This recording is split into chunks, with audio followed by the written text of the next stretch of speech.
Lately I've been writing a lot about what I'm calling the Sophia option, which is an outgrowth or maybe a renaming of an earlier project I had going on, the Radical Catholic Reimagination of Everything. And of course, Sophia option is a little easier to say.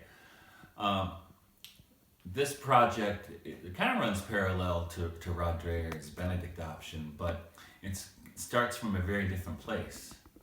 Mr. Dreher's project is, from how I see it, it's a project of preservation, kind of moving into enclaves to preserve a kind of Christian identity in the face of a master culture, you could say, that's really hostile to it. And I've shared that anxiety at times, but I don't think that's a healthy way to approach it. I think a better way to approach things is through an intentionality of joy, because what is the resurrection of Jesus but joy, right? Look at Mary Magdalene when she sees the risen Christ, she embraces him, and she's overcome with joy. And that's how we need to approach this. And what this ends up being is a project of regeneration. And part of it, we would like to regenerate culture, right?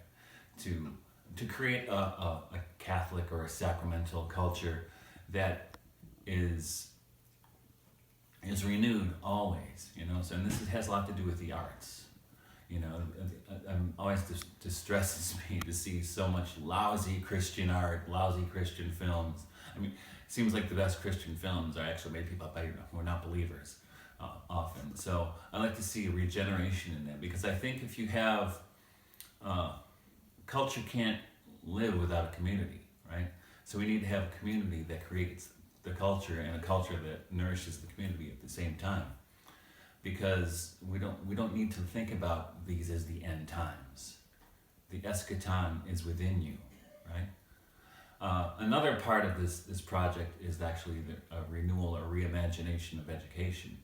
I spent 16 years as a Waldorf teacher, and I know in that realm there's a creative elan, there's life in that education, but what that education doesn't have really is Christ. It doesn't have a sacramental anchor, which my wife and I, when we saw this education 25 years ago, we said, "Wow, this is an extraordinary thing, and it would be the best Catholic school you could find." But it's not. So I would like to see a reimagination of education.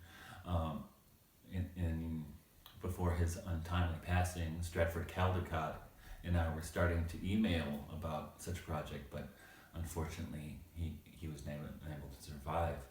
But I'm hoping that this goes on, and because I really think that this is really something that we need to do. We need to find a way to regenerate culture and to regenerate all that is around us. We can't hide. We can't hide, because hiding is an indication of fear. And as St. John tells us, perfect love casts out fear.